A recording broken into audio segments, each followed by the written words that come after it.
honeymoon is supposed to mark the beginning of forever. It's a celebration of love, a promise of shared years ahead, and a moment where the world feels wide open and full of possibility. For George and Jennifer Smith, that promise took them to the Mediterranean in the summer of 2005. A 12-day cruise through historic waters, sunlit islands, romantic evenings, a private balcony overlooking the sea. 5 days later, George Smith disappeared at sea. What should have been a dream voyage became one of the most unsettling true crime cruise ship disappearance cases in modern history. An overnight cruise ship disappearance that still raises questions about safety, jurisdiction, and the dark side of life on international waters. George Allen Smith IV was 26 years old. He grew up in Greenwich, Connecticut, and was known as outgoing, quick-witted, and full of life. He planned to take over his father's liquor business. Friends described him as the kind of person who filled a room with energy. In June 2005, he married Jennifer Hagel in Newport, Rhode Island. After 3 years together, they were eager to begin their life as husband and wife. They boarded Royal Caribbean's Brilliance of the Seas in Barcelona around June 29th. The ship was massive, more like a floating city than a vessel. Restaurants, bars, a casino, a theater, pools glinting in the Mediterranean sun. It felt secure, structured, controlled. Cruises are marketed as carefree escapes, insulated from the unpredictability of the outside world. But history has shown that people who vanished from cruise cabins are not rare headlines. Missing passengers on cruise ships often become statistics tangled in jurisdictional confusion. International waters blur responsibility. Evidence disappears quickly, and time works against the truth. In the first days of the cruise, George and Jennifer appeared happy. They toured Mykonos, walked ancient streets, smiled for photographs. Nothing seemed unusual. Nothing hinted at the mysterious cruise ship disappearance at sea that would soon unfold. On July 4th, the atmosphere on board was celebratory. It was late evening when George and Jennifer headed to the casino. Witnesses later said they were drinking heavily. Alcohol flows freely on cruises, and long nights often stretch into early mornings. In the casino, they reconnected with another young passenger, Josh Askin, and were also seen with 3 Russian-American men, Gregory and Zachary Rosenberg, and Rostislav Rusty Kaufman. Hours passed. The group drank and gambled. Security cameras captured George alive outside the casino sometime after midnight. He appeared visibly intoxicated. Eventually, they moved to a nightclub. The details of what happened next would later become fragmented and contradictory. Around 3:30 a.m., Jennifer reportedly left the group. She later claimed she had little memory of the night and believed she may have been drugged. She never returned to the couple's cabin. Instead, at approximately 4:30 a.m., crew members found her unconscious in a service corridor on the opposite side of the ship.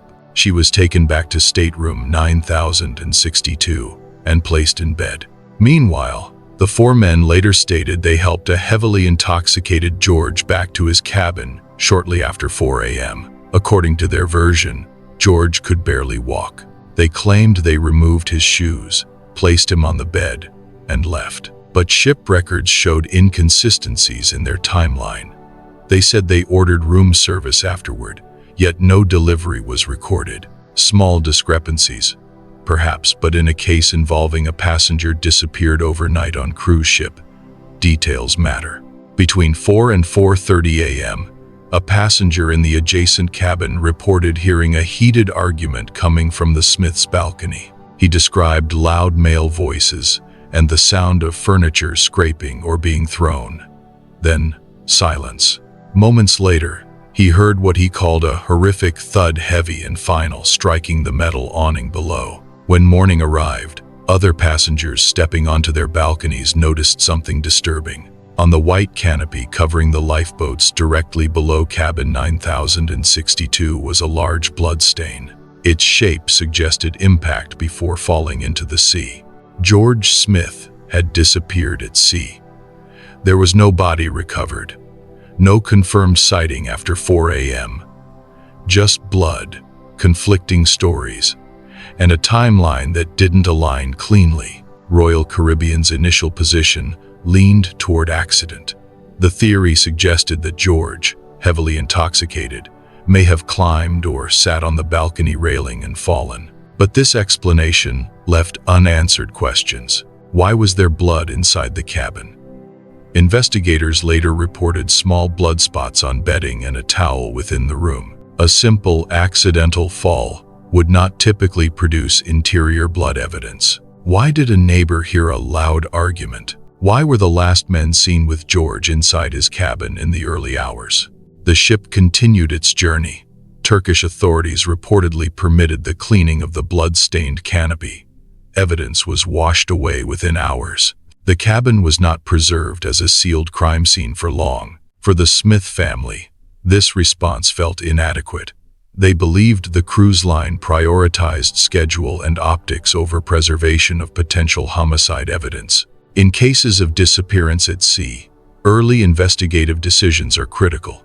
Once a ship sails onward, the opportunity for immediate forensic examination narrows dramatically. 2 days later, the FBI boarded the vessel. By then, the scene had been altered. Still, investigators noted the blood inside the cabin contradicted a simple fall theory. George's parents were devastated. They rejected the accident explanation and began pushing for answers. They hired forensic experts, including renowned investigator Dr. Henry Lee. They believed George's death was not misadventure, but foul play. The foul play theory suggests robbery may have been involved. Reports indicated George had access to money and may have displayed cash while gambling. The theory proposes that an argument escalated in the cabin, leading to a violent struggle. Injured and incapacitated, George may have been pushed or thrown overboard. A particularly unsettling detail later emerged. A video recorded by members of the group hours after George vanished. In it, jokes were allegedly made referencing a paragliding lesson without a parachute. Defense attorneys insisted the remarks were tasteless humor, not admissions of guilt. But to George's family, the tone felt chilling. Another possibility is that a chaotic, drunken altercation spiraled out of control. Alcohol impairs judgment and fuels aggression. Perhaps a confrontation between George and the men escalated unexpectedly. Perhaps he was struck, lost balance, and fell during the chaos. Without a body, definitive forensic conclusions remain elusive. In real cruise ship disappearance cases, absence of remains often prevents homicide charges. International waters complicate jurisdiction. Multiple nations may have partial authority depending on flag registration, passenger nationality, and port location. Over time, George's case became emblematic of unsolved cruise ship disappearance investigations. Advocacy groups pointed to gaps in cruise ship security protocols. Questions were raised about surveillance coverage, reporting requirements, and transparency. Civil lawsuits followed. In 2006, Jennifer Hagel reached a settlement with Royal Caribbean, reportedly exceeding $1 million. Later, George's family reached a larger settlement with the cruise line. Civil settlements, however, do not establish criminal liability. In January 2015, nearly 10 years after the incident, the FBI officially closed its investigation. The agency concluded that while circumstances were suspicious, there was insufficient evidence to prove homicide beyond reasonable doubt. The possibility of accidental fall remained open. For the Smith family, this conclusion was devastating. They continued to believe their son was murdered. They offered a reward for information leading to arrest and conviction. In the years since, public fascination has not faded. The case remains one of the most discussed unsolved mystery at sea stories in American history. It is frequently cited in conversations about cruise ship safety reform and the vulnerability of passengers in international waters. Tragically, one of the men last seen with George later faced unrelated legal trouble, and was murdered years afterward in Florida. That separate crime added another layer of darkness, but did not resolve what happened aboard the Brilliance of the Seas. Today, the core questions remain. Did George Smith climb onto a railing in a drunken haze and fall to his death? Was he assaulted in his cabin during a robbery that turned violent? Did a drunken fight escalate beyond control? Or did something else entirely occur within those quiet early morning minutes? The Mediterranean Sea offered no answers. His body was never recovered. No confession was secured. No criminal charges were filed. The case stands as a reminder that cruise ships, while luxurious and festive, operate in complex legal zones. When a passenger disappeared overnight on cruise ship, responsibility can become fragmented between corporate entities and international jurisdictions. The appearance of order can conceal investigative gaps. George boarded a ship as a newlywed. He was expected home as a husband beginning a new chapter. Instead, he became part of a couple vanished at sea mystery that continues to unsettle travelers and investigators alike. For his family, the passage of time has not softened the loss. They remember a son, not a headline. A man who laughed easily.